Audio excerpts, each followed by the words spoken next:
हाँ हाँ sir. Sir. हाँ वकास, हाँ तुम सिर्फ सवाल पूछ रहे लेकिन होमवर्क मेरे को नहीं भेजते हो कभी भी। होमवर्क भी भेजा करो। बॉयज की तरफ से बहुत एक दो अच्छे बच्चों का ही आता है। अभी सैफ ने भी कर रहा भेजा हूँ है। सर। अरे बेसिक ही रहता है ना। चलो स्टार्ट कर देते हैं।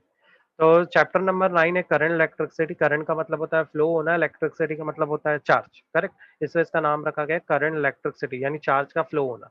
इसके बारे में हम क्लास 11 में भी स्टडी किए थे, ये रिमेम्बर। क्लास 11 के अंदर हमने ओम्स लॉ स्टडी किया था और कूलम्स लॉ भी स्टडी किया था। कूलम्स ने चार्ज की डिटेल बताई थी कि चार्ज के फॉर्मूले क्या होते हैं, और बिल्कुल ग्रेविटेशन की तरह से कूलम्स ने भी चार्ज के कुछ फॉर्मूले बताए थे। ओम्स लॉ बहुत बेसिक है, ये क्लास 10 से पढ़ते आ रहे, तो ये इस ओम्स लॉ का यूज हम लोग इस चैप्टर में करने वाले हैं। ये चैप्टर का वेटेज 3 to 4 मार्क्स है, तो रीजन काफी आसान है क्योंकि ये चैप्टर का सबसे इजीएस्ट चैप्टर है फिजिक्स का। ठीक है। तो फर्स्ट हम लोग इस कॉन्सेप्ट के अंदर आएंगे किरचॉफ लॉ पर, जिसको 1842 में गुस्टाव रॉबर्ट किरचॉफ ने एक्सप्लेन किया था। इसके दो लॉ है और दोनों लॉ इंपॉर्टेंट है। अगर ये लॉ नहीं समझ में आया तो आपका 50% चैप्टर क्लियर नहीं हो पाएगा। फर्स्ट लॉ को किरचॉफ का फर्स्ट लॉ भी बोलते हैं, इसको करंट लॉ भी बोलते हैं, इसको जंक्शन लॉ भी बोलते हैं, और समटाइम इसको शॉर्ट फॉर्म में KCL भी बोलते हैं। तो इन चारों का मतलब एक ही है। तो किरचॉफ का जो फर्स्ट लॉ वो क्या बोलता है, the algebraic sum of electric current at any point of at any point junction is zero. Junction का मतलब क्या होता है? तो जंक्शन का मतलब क्या होता है, कौन बताएगा मेरे को? शिफा, वो सब ट्राई करोगे जंक्शन। तुम लोग डेली लाइफ में भी ये वर्ड सुने होंगे। कहाँ पे सुने सर जंक्शन? जंक्शन सर जिसके अंदर। where more than sir one conductor are joined together. फिर हाँ more sir. Then one conductor, अभी काफी अच्छी डेफिनेशन दिया ना। और जैसे जंक्शन हम ट्रेन के लिए भी यूज करते हैं ना। जैसे ट्रेन कहाँ से बन के जाती है? बांद्रा टर्मिनस से, लोकमान्य तिलक से, मुंबई सेंट्रल से। तो उन स्टेशन के नाम क्या रखे गए? जंक्शन रखे गए, करेक्ट।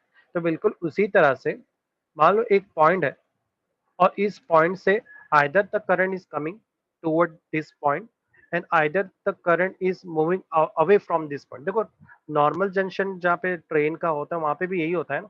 वहां से ट्रेन आती भी है वहां पर, और वहां से ट्रेन बंद कर भी जाती है, करेक्ट ना। तो बिल्कुल इसीलिए उसका नाम जंक्शन रखा गया। तो बिल्कुल उसी तरह से करंट के अंदर भी ऐसा कोई पॉइंट हो, सोर्स पॉइंट हो, जहां पर करंट आ भी रहे हो, moving toward the that source point. मान लो that source point is point P, और वहां से पॉइंट कुछ current away from that source point भी जा रहे हैं, so that point is called junction. तो यहाँ पर साइंटिस्ट क्या बोल रहा है कि किसी भी जंक्शन में जितनी करंट आएगा उतना ही करंट जाएगा। गलत क्या है? मान लो चर्च के स्टेशन पे, आपको पता है टोटल स्टेशन में कितने ट्रैक्स हैं? 6 या 4, मान लो 6 8 होंगे, बरोबर। अब जारी बात है, जितनी करंट, सॉरी, जितनी लोकल ट्रेन यहाँ पे लगेगी, मान लो वो लोकल ट्रेन करंट ही है, तो जारी बात उस वक्त जब तक वो लोकल ट्रेन जाएगी नहीं, क्या दूसरी ट्रेन वहां पे लग सकती है क्या? बिल्कुल नहीं लग नो। सकती है, करेक्ट ना। तो बिल्कुल इसी तरह से यहाँ पर भी साइंटिस्ट क्या बोल रहा है कि जितना करंट आएगा उतना ही करंट जाएगा। यानी बिल्कुल ये law of conservation of energy को नहीं फॉलो कर रहा है। लॉ ऑफ कंजर्वेशन क्या बोलती है कि जितनी एनर्जी आएगी उतनी एनर्जी जाएगी भी, और वो कन्वर्ट भी होगी दूसरे फॉर्म में, कभी लॉस नहीं होगी। तो यहाँ पर साइंटिस्ट क्या बोलते हैं कि जितना करंट आएगा उतना ही करंट जाएगा। तो ऐसे में हमेशा जो पूरी नहीं बोल सकते कि उस वक्त मैं बोलूंगा करंट ऑलवेज कांस्टेंट होगा। तो जितना करंट आ रहा है उतना ही करंट जा भी रहा है ना। तो कांस्टेंट के लिए हम लोग कौन सा वर्ड यूज करते हैं फिजिक्स के अंदर, केमिस्ट्री के अंदर? Zero. so this zero represent the algebraic sum of all the current at any junction is constant। अब ये जीरो आया कैसे, थोड़ा मैथमेटिकली भी अंडरस्टैंड करते हैं। तो यहाँ पे कुछ कंडीशन हमें याद रखनी है, ठीक है। और वो कंडीशन ये है कि अगर कोई करंट जंक्शन के करीब जाएगा, जंक्शन के करीब, ठीक है, तो ऐसे करंट को हम क्या बोलेंगे? पॉजिटिव बोलेंगे, ठीक है। इसके एग्जांपल हम लोग मान लो मस्जिद से ले लेते हैं। अगर कोई बच्चा मस्जिद की तरफ जा रहा है, यानी वो अच्छा है, पॉजिटिव बच्चा है ना, वो अच्छे काम के लिए जा रहा है। मान लो अगर बच्चा मस्जिद से, नमाज से दूर भाग रहा है, यानी वो नेगेटिव है, वो बुरी सोबत में बढ़ रहा है। एक एग्जाम्पल दे रहा हूँ मैं, है ना। तो पॉजिटिव मतलब अगर जंक्शन के करीब जा रहा है तो वो पॉजिटिव करंट होगा, और अगर जंक्शन से दूर कोई करंट जा रहा है तो वो नेगेटिव होगा। अब इसकी इक्वेशन कैसे बनाएंगे? तो मान लो मेरे पास एक सर्किट दिया हुआ है, इस सर्किट में सारे करंट के नाम दिए I1 I2 I3 I4 I5। I1, I2 और I3 ये वो करंट है जिसके एरो ये रिप्रेजेंट करने हैं कि ये करंट जंक्शन की तरफ यानी पॉइंट P की तरफ आ रहे हैं, इसलिए इन करंट को हम लोग प्लस साइन से रिप्रेजेंट करेंगे। ये बात क्लियर है सभी को? इसके बाद I4 और I5 पे जरा ध्यान दो, ये वो करंट है, इनके एरो ये रिप्रेजेंट करेंगे they are going move away from the source point. अगर ये अवे जा रहे हैं यानी दूर जा रहे हैं, दूर जाने पर डिस्टेंस करंट दूर होंगे तो उनको नेगेटिव चार्ज से रिप्रेजेंट करेंगे। और राइट साइड में equal to zero normal equation बनाने के लिए करते हैं, तो मैं देख सकता हूँ इस इक्वेशन भी यही रिप्रेजेंट कर रही है कि सारे जो करंट है वो मिलकर उनका हमेशा सम क्या आता है, जीरो आता है। इक्वेशन रिप्रेजेंटेशन भी हम लोग कर रहे हैं, है ना। हमें क्या करो, जो नेगेटिव पार्ट है उनको राइट साइड ले लूंगा और जो पॉजिटिव पार्ट है वो as it is left side पे। तो ये हमने बनाया किरचॉफ करंट लॉ के बेस पे इक्वेशन। एक एग्जांपल से हम लोग उसको बेटर अंडरस्टैंड करते हैं। मान लो मुझे एक सर्किट दिया हुआ है, ये इसका इस्तेमाल भी होता है, ऐसा नहीं कि ये नहीं यूज होता है। जैसे पुराना टाइम क्या बोल रहा हूँ, आज भी नया नगर साइड ऐसे छोटे छोटे एरिया में अभी भी केबल लगे हुए, तो वो केबल वाले क्या करते हैं, आपके घर में आपके घर में बिल्डिंग में एक स्विच लगाते हैं, ठीक है। ये 1 मिनट, मुझे कॉल आ रहा है, LIC पॉलिसी नहीं उठा रहा। हाँ चलो कंटिन्यू करते हैं। तो एक चिप्स लगाते हैं, उस चिप से पूरे बिल्डिंग के जो वायर है वहीं से गुजर, मतलब एक ही वायर आपके इधर आता है और उस सर्किट ऐसा छोटा सा सर्किट बॉक्स होता है, उससे सभी घर में ऐसे वायर जाते हैं। तो वो जो सर्किट बॉक्स होता है वो बिल्कुल किरचॉफ लॉ की तरह ही बिहेव करता है, ठीक है। चलो एग्जाम्पल देखते हैं। मान लो कि एक पॉइंट सोर्स ए है, ठीक है, जंक्शन है, उस पे 2 एम्पियर का करंट भी आ रहा है, 4 एम्पियर का करंट भी आ रहा है, 6 एम्पियर का करंट आ रहा है। जो ब्लू कलर लाइन है वो आ रहे current moving toward the centre, और 10 एम्पियर का करंट जा रहा है और एक और अननोन करंट जा रहा है, पर हमें पता ही नहीं कि वो जो अननोन करंट जा रहा है वो कितना है, करेक्ट। तो ऐसे में हम लोग क्या करेंगे, हम लोग किरचॉफ करंट लॉ की इक्वेशन को यूज करेंगे। तो हमें इक्वेशन बनाने बहुत इजीली आता है। जो करंट आ रहा है, तो ये करंट आ रहा है 2 एम्पियर, तो उसको प्लस से रिप्रेजेंट करेंगे। 4 एम्पियर भी आ रहा है करीब, तो प्लस, और 6 एम्पियर भी करीब आ रहा है इसलिए उसको प्लस से रिप्रेजेंट करेंगे। 10 एम्पियर करंट सोर्स से दूर जा रहा है इसलिए -10, और ये जो अननोन करंट जो नहीं पता वो भी अवे जा रहा है इसलिए इसको -I = 0 लिखेंगे। इक्वेशन लिखना समझ में आया वकास, कोई डाउट? सब हाँ सर। ओके। तो अब यहाँ पे क्या करेंगे, जो ऐड हो सकता है ऐड करो, 2 + 4 + 6 हो जाएगा 12, 12 - 10 कितना हो जाएगा, 2 आएगा। अब जाहिर बात है आई को मैंने राइट साइड भेज दिया है ताकि उसकी वैल्यू पॉजिटिव में -I बन जाएगा +I। तो आई की वैल्यू कितनी आ रही है, 2 एम्पियर। तो ये वो करंट की वैल्यू है जो हमें पता नहीं था, है ना। तो आई आप लोग समझ में आएगा कि इसका यूज कैसे करते हैं, इसके जरिए अननोन करंट पता किया जा सकता है ना। अब आते हैं, ये तो हो गया Kirchhoff first law. I hope किसी को भी कोई डाउट नहीं होगा, किरचॉफ फर्स्ट लॉ काफी इजी था। अब हम सेकंड लॉ देखते हैं किरचॉफ का। नाउ किरचॉफ के सेकंड लॉ को वोल्टेज लॉ भी बोलते हैं, लूप थ्योरम भी बोलते हैं, और उसको शॉर्ट फॉर्म में KVL भी बोलते हैं। ओके, तो ये लॉ भी सेम पहले जैसा ही है, पर ये लॉ में करंट नहीं है। ये लॉ दो चीज के बेस पर बना, एक वोल्टेज और दूसरा है सेल। सेल के लिए हम लोग वर्ड यूज करते हैं EMF। तो ये भी वही वर्ड बोल रहा है कि किसी भी क्लोज लूप सर्किट में, किसी भी क्लोज लूप सर्किट के अंदर उसका जो V मतलब पोटेंशियल, और ई बोले तो EMF मतलब सेल, वो ऑलवेज उनका जो अलजेब्रिक सम होगा यानी उनका टोटल जो होगा वो ऑलवेज क्या रहता है, कांस्टेंट होता है, जीरो होता है।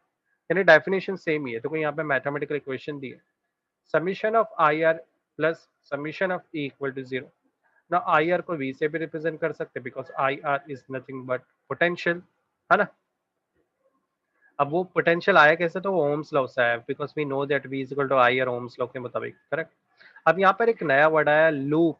लूप क्या होता है, लूप क्या होता है, जैसे मान लो एक तुम्हारे पास एक बड़ी सी लंबी चेन है मूवेबल, और तुमने क्या किया, उसके ये शुरुआती हिस्सा उस चेन का, ये उसका बैक साइड है, और इन दोनों साइड को तुमने जोड़ दिया। जोड़ने पर तुमको एक जो मिला है गोल गोल हिस्सा, उसको ही लूप बोलते हैं। फॉर एग्जाम्पल मान लो एक सांप जा रहा है और तुमने सांप के मुंह को और उसके जो बैक साइड के पूंछ को उसको जोड़ दिया, तो जो बनता है ना जो circle, that is called loop.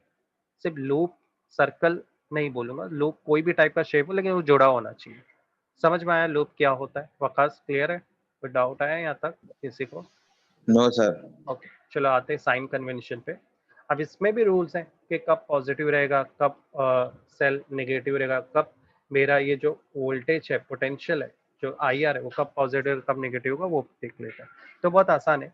अगर मान लो तुम करंट के फ्लो के डायरेक्शन में जा रहे हो, कभी भी अगर करंट के फ्लो के डायरेक्शन में जा रहे हो, उस वक्त तुम्हारी जो वोल्टेज या करंट या रेजिस्टेंस की जो वैल्यू रहेगी वो, हाँ, शिफा ने बोला है loop can set a close conducting path. हाँ, क्लोज कंडक्टिंग पाथ ये वर्ड अच्छा है, सही बोल रहे हो, पर लूप का मतलब एक्चुअली क्या है? कोई सर्किट जब आपस में जुड़ा हुआ होता है उस वक्त, जैसे लूप वर्ड एक्चुअली कॉइल से आया है। ओके, तो जब भी हम लोग कॉइल की बात करते हैं तो कॉइल में हमने क्या चीज देखी, कॉइल में या सोलेनॉइड में, कि ये आपस में इस तरह से जुड़े होते हैं, है ना? इसलिए इनको लूप या कॉइल दोनों बोलते हैं। तो क्लोज कंडक्टिंग पाथ है, करेक्ट है, क्योंकि आपस में ही जुड़ गए हैं ना। हाँ, ठीक है, ये भी सही वर्ड है। मतलब एकदम काफी अच्छे टेक्निकल वर्ड शिफा बोल रही है यहाँ पे। और मैं, चलो अच्छी बात है ये तो।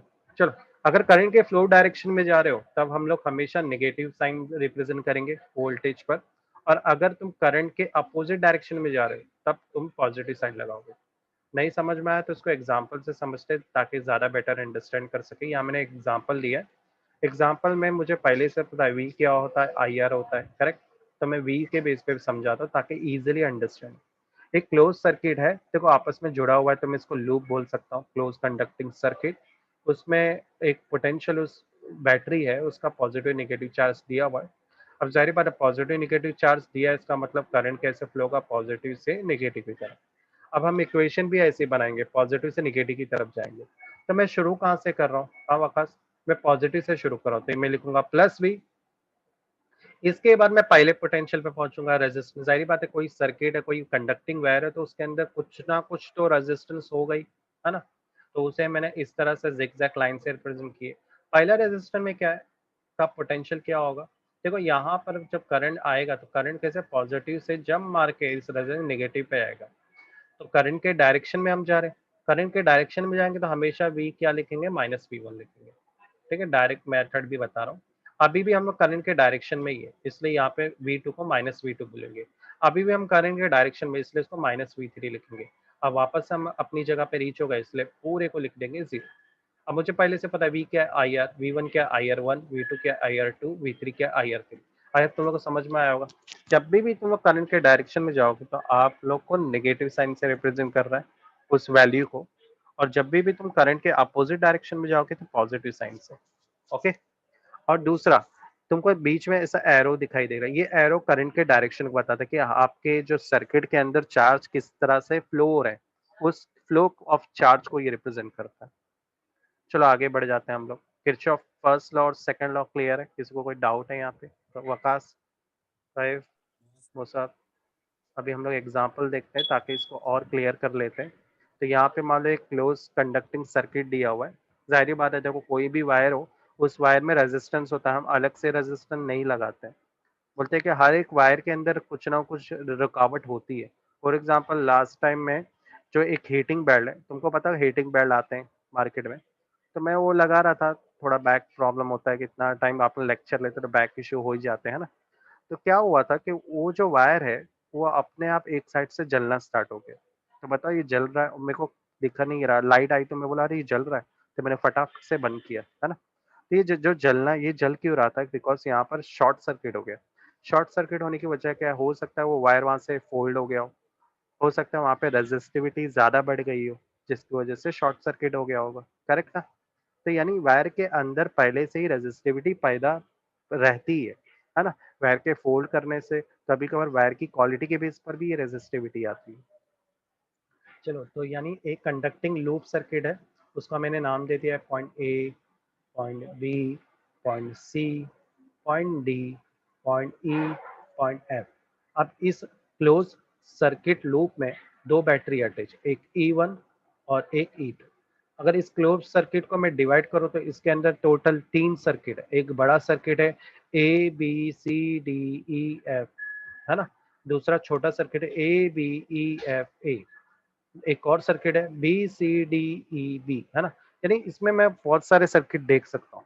अभी मैं क्या करूंगा, इसमें से एक सर्किट तुम लोग को अच्छे से समझाऊंगा, उसके बाद बाकी को आप लोग को खुद अंडरस्टैंड करना है। देखो, तो मैं पहले वाला जो सर्किट का लूप ले रहा हूँ, ए सी डी एफ ए ले रहा हूँ, ए सी डी एफ ए, बहुत बड़ा वाला सर्किट ले रहा हूँ, ठीक है।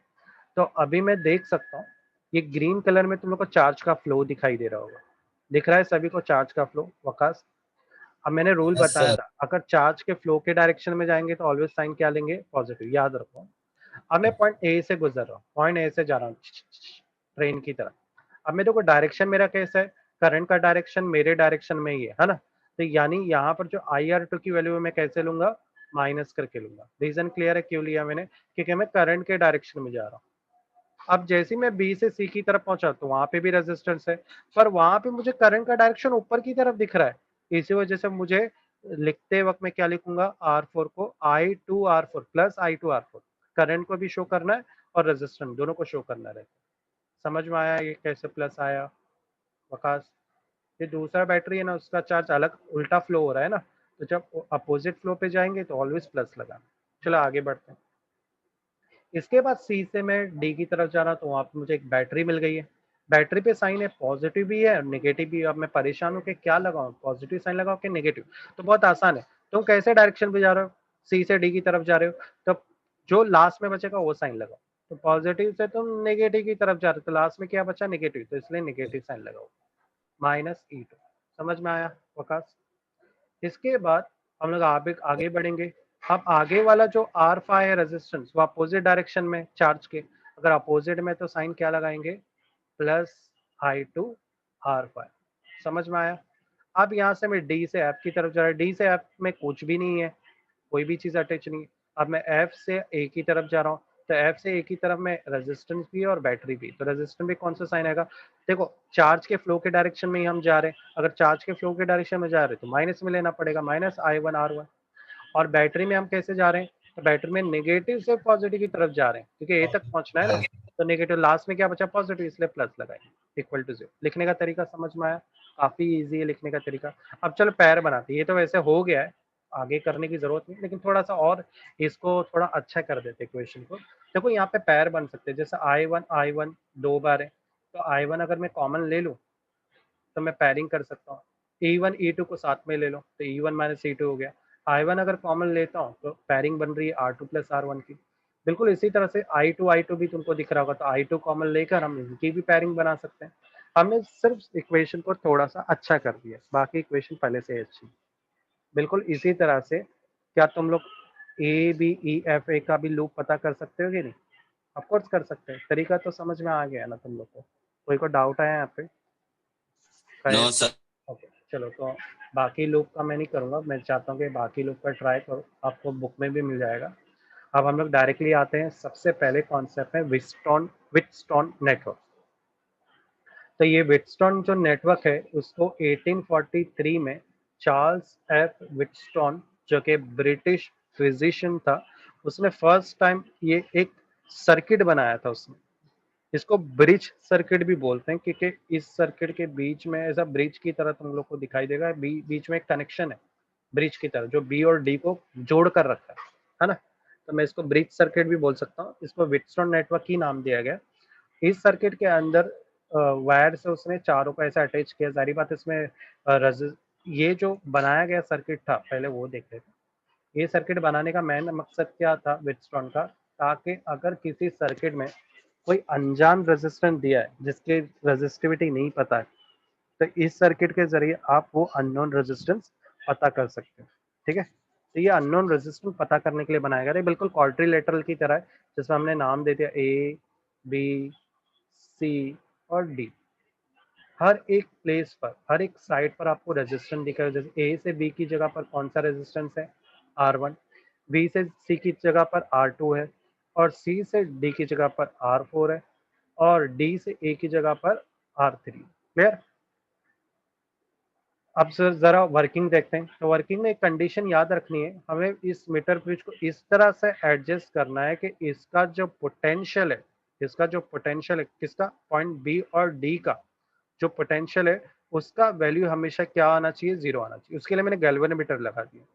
गैल्वेनोमीटर का काम क्या है? किसी करंट को मेजर करना, यानी यहाँ पर बी और डी पे करंट कितना जाना चाहिए? 0 जाना चाहिए।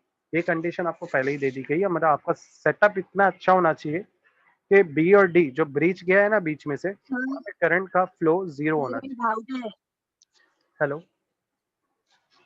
सर, एक हाँ डाउट है बोलो। सर।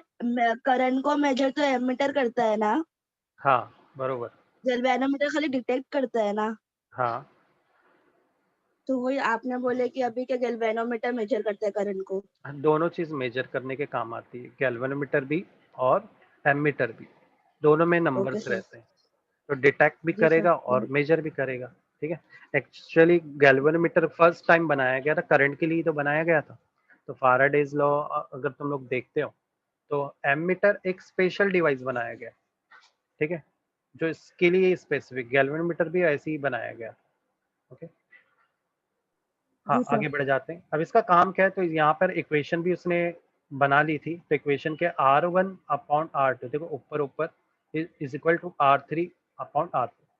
अब ये जो सर्किट की इक्वेशन इसने बनाई है ये हमें फाइंड आउट करना। अब यहाँ पे क्या बोल रहा है कि मान लो आपके पास R1 नहीं है, तो आपके पास R2 R3 R4 दिया होना चाहिए, तभी आप एक अननोन रेजिस्टेंस पता कर सकते हो। चलो, अब इसको पता करने के लिए हम लोग को क्या करना पड़ेगा, ये जो इक्वेशन आया है, ये जो फॉर्मूला आया, ये आया कैसे, ये पता करना है हमें। तो उसके लिए हम लोग किसका इस्तेमाल करेंगे, किरचॉफ के वोल्टेज लॉ का इस्तेमाल करेंगे। तो ये जो इक्वेशन है इसमें हम किरचॉफ वोल्टेज लॉ इस्तेमाल करते हैं। तो कैसे अप्लाई करेंगे, तो सबसे पहले हम ए बी लूप लेंगे, ए बी। देखो ये दो हिस्सों में डिवाइड है, हमारा जो सर्किट है वो दो हिस्सों में डिवाइड है। एक लेफ्ट साइड वाला ट्राइंगल दिख रहा होगा आपको, एक राइट साइड वाला ट्राइंगल दिखाई दे रहा होगा। तो हम लोग सबसे पहले लेफ्ट साइड वाला ट्राइंगल लेते हैं, that means A B D A. Clear है, तो ए बी डी ए का चलो शुरू करते हैं। अगर मैं करंट के फ्लो डायरेक्शन में जा रहा हूँ तो मुझे करंट और रेजिस्टेंस की वैल्यू क्या लेनी पड़ेगी, नेगेटिव। तो देखो पहले में आई वन आर वन क्या हो जाएगा, minus I one R one. उसके बाद हम बी से डी की तरफ जा रहे हैं, बी से डी में क्या है, आई जी और कैपिटल जी है, पर आई जी की वैल्यू क्या है, किरचॉफ ने बोला है आपको ऐसे सेट करना है कि ब्रीच में करंट फ्लो ही नहीं होना चाहिए, जीरो होना चाहिए। तो जीरो इंटू जी तो जीरो ही हो जाएगा। इसके बाद हम डी से ए की तरफ जाएंगे। अब डी से ए की तरफ जा रहे, जब करंट क्या हो रहा है, करंट अपोजिट डायरेक्शन में आ गया। हम जा रहे डी से ए की तरफ, पर करंट कैसे फ्लो हो रहा है, ए से डी की तरफ, अपोजिट जाएंगे तो प्लस साइन लगाएंगे, आई टू आर। क्लियर है, इक्वल टू जीरो। अब ये जीरो इंटू जी तो गया, गायब हो गया, तो हमारे पास क्या बचेगा, I one R one is equal to I two I R two R three. ये माइनस को मैंने राइट साइड ले लिया है लाइट, और थोड़ा रीअरेंज भी किया है यहाँ पे। अब नेक्स्ट लेंगे B C D B, B C D B, ये सर्किट लेगा। अब इसमें अगर करंट के फ्लो डायरेक्शन में जाएंगे तो माइनस आएगा, minus I one R two. अब यहाँ से सी से डी की तरफ जा रहा हूँ तो मैं करंट के अपोजिट डायरेक्शन में जा रहा हूँ, तो अगर करंट के अपोजिट डायरेक्शन में जाएंगे तो प्लस साइन लगाएंगे। अब मुझे पहले से पता है कि बी डी जो ब्रीच है उसमें करंट क्या है, करंट जीरो है, तो जीरो इंटू जी, ये इस गायब हो गया, ये पार्ट गायब हो जाएगा।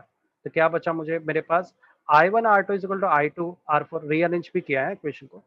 इसके बाद क्या करना है आप लोग को, इस इक्वेशन को डिवाइड कर देना, फर्स्ट और सेकंड ये जो मिली है इसको डिवाइड करो। डिवाइड करने में आई वन कट जाएगा, आई टू कट जाएगा, बरोबर ना। और क्या मिलेगा मुझे, R one upon R two is equal to R three upon R four. मिला क्या नहीं इक्वेशन, देखो ऊपर वाला ही मिल गया जो हम लोग को प्रूव करना था ना, इस विटस्टोन मीटर ब्रिज को, सॉरी मैं ज्यादा ही ऊपर गया, ये देखो यही है ना। तो यानी ये जो विटस्टोन ने किस तरह से फॉर्मूला बनाया वो पता चल गया। ये फॉर्मूला तभी काम कर पाएगा जब आपके पास कम से कम 3 रेजिस्टेंस नोन होने चाहिए, तभी एक अननोन मिल पाएगा। अगर मान लो 2 अननोन है तो ये काम नहीं करेगा। ठीक है, अब जाहिर बात है जैसे हमारे मोबाइल में ऐप आते हैं, कितने सारे ऐप होंगे सभी के पास, तो हर एक ऐप अपडेट होता है कि नहीं वक्त के साथ साथ। जैसे अपना क्लास 12 का जो ऐप है ना, जो मेरे सर ने बना, वो भी बार बार वो अपडेट करते रहते हैं। तो बिल्कुल इसी तरह से तुमको ये नहीं लगता कि ये जो थियरी है इसका जो सर्किट है काफी कॉम्प्लिकेटेड है। तो एक ऐसा सर्किट बनना चाहिए जो आसान हो और फटाफट कोई भी चीज आसानी से अननोन रेजिस्टेंस पता करे। तो ऐसे वक्त में आया metre bridge. Actually metre bridge Wheatstone metre bridge का ही एक कॉपी वर्जन था, पर ये काफी आसान था, इसमें पहले से सब कुछ बना बनाया दिया गया था। विटस्टोन ब्रिज का जो कनेक्शन है वो काफी कॉम्प्लिकेटेड था, उसमें कैसे इंडिविजुअली हर एक तार को जोड़ना पड़ता था। तो ये पूरा बना बना एक बोर्ड आने लगा, ये बिल्कुल सेम ही था, सेम कॉपी था, तो इसलिए मैं अच्छे से समझा देता हूँ। ये काफी वुडन बॉक्स है, इस पर हम लोग कॉलेज में एक्सपेरिमेंट भी करने वाले। तो इस वुडन बॉक्स में तुम लोग को पॉइंट ए और पॉइंट बी सी दिखाई दे रहेगा। पॉइंट ए से सी तक का जो डिस्टेंस है वहां पर एक वायर लगा हुआ है, उस वायर को नाइक्रोम वायर बोलते हैं। नाइक्रोम वायर इसलिए लगाया जाता है क्योंकि एक अच्छा रेजिस्टेंस होता है, रेजिस्टिविटी वाला रहता है, ठीक है, अच्छी रिकॉर्ड करता है। इवन आप जब हम लोग ये सर्किट करेंगे ना तो मैं बोलूंगा लैब में कि टच करके देखो नाइक्रोम वायर को, तो तुम लोग अरे सर गर्म हो गया। गर्म ये बताता है कि वायर में रुकावट आ रही है, वायर में करंट जब फ्लो हो रहा है तो उसमें रुकावट आ रही है, करेक्ट। ऊपर हम लोग ने क्या किया है, ऊपर हम लोग ने एक एक्स जोड़ा है, एक्स क्या अननोन रेजिस्टेंस, एक वायर जोड़ देंगे जिसका हमें रेजिस्टेंस पता करना होगा। इसके बाद राइट साइड में हम लोग ने एक नॉन रेजिस्टेंट बॉक्स बोलते हैं उसको जोड़ा है। एक मिनट, फोन आ रहा है मुझे।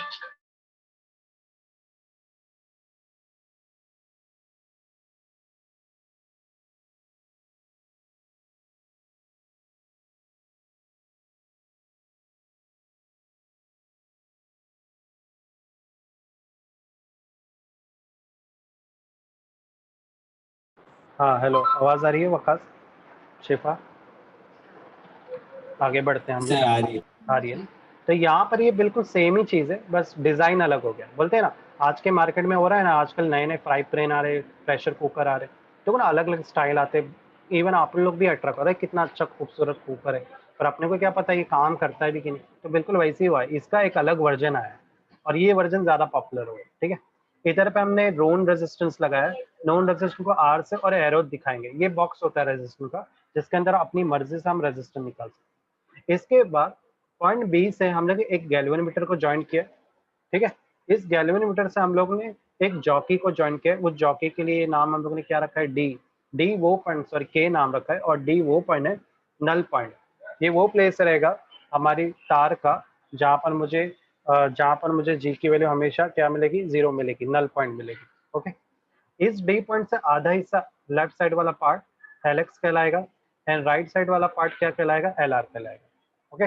तो लेफ्ट साइड वाले रेजिस्टेंस तो जारी बात तार में भी रेजिस्टिविटी होगी, तो इसकी लेंथ को हम लोग एल एक्स बोलेंगे और इसकी रेजिस्टेंस को आर थ्री बोलेंगे। देखो मैं बता रहा हूँ आर थ्री कैसा है। राइट साइड के लेंथ को एल आर बोलेंगे और राइट साइड के रेजिस्टेंस को क्या बोलेंगे, आर फोर बोलेंगे। देखो सारे आ गए नहीं, R one, R two, R three, R four आया कि नहीं आया, सब कुछ है इसके अंदर। अब ये जो पॉइंट ए और सी को हम लोग बैटरी से कनेक्ट करेंगे, स्विच है, के स्विच है, और रियोस्टेट से कनेक्ट करेंगे। रियोस्टेट का काम क्या होता है, रियोस्टेट का काम ये होता है कि अगर मान लो ज्यादा मात्रा में करंट जा रहा है हमारे इस सर्किट बॉक्स में, तो उस करंट की लिमिट को रोकना, मतलब कंट्रोल करना, अरे इतना करंट नहीं चाहिए, थोड़ा कम कर दो करंट, है ना। तो ये बहुत काम आता है इससे। तो ये क्या मैं बोल सकता हूँ, metre bridge is the modification of Wheatstone network. ये इसका एक अल्टरनेटिव अपडेट वर्जन है। इसके जरिए हम क्या पता करते हैं, अननोन रेजिस्टेंस। बस एक फर्क है, यहाँ पे ए से डी का जो डिस्टेंस है वो एल एक्स है, डी से डीसी का डिस्टेंस एल आर है। अब ये जो डिस्टेंस है ए डी डी से, ये भी बिल्कुल यही है, इसी फॉर्मूले के बेस पर बना है, पर इसमें ये फॉर्मूला आया कैसे आप वो देखते हैं। तो आर वन क्या है इसके अंदर, आर वन एक्स होता है मीटर ब्रिज में। आर टू क्या होता है, आर टू क्या होता है इस मीटर ब्रिज में, आर होता है। क्लियर, समझ में आया ये, आर टू क्या होता है इसके अंदर, आर होता है। तो मैंने आर वन की जगह एक्स, आर टू की जगह पे आर लिया। अब आर थ्री क्या है, तो आर थ्री एल एक्स है और आर फोर एल आर है। आर थ्री क्या है, एल एक्स, तो मैंने एल एक्स ले लिया, और आर फोर क्या है, एल आर है, तो मैंने L X L L R R लिया।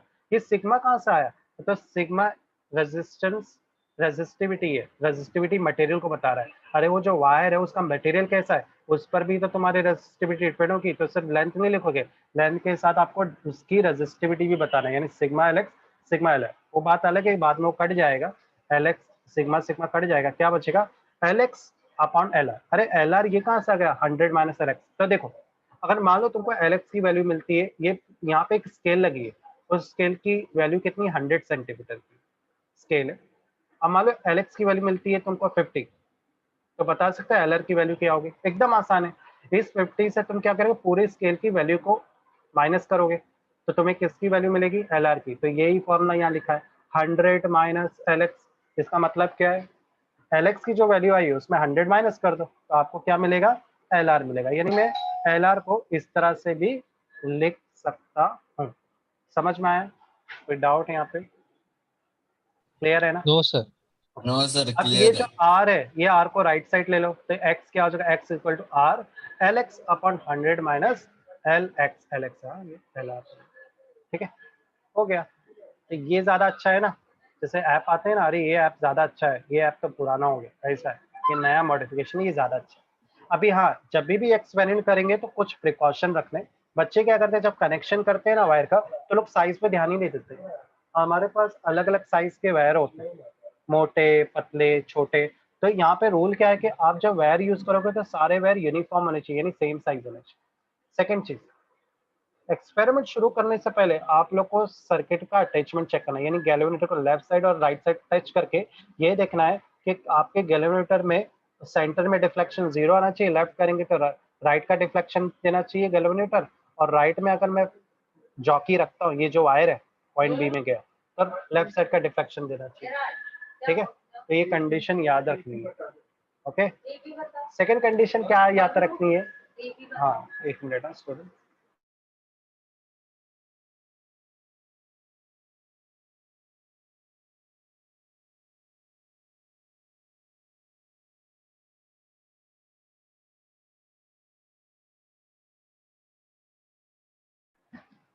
हाँ स्टूडेंट।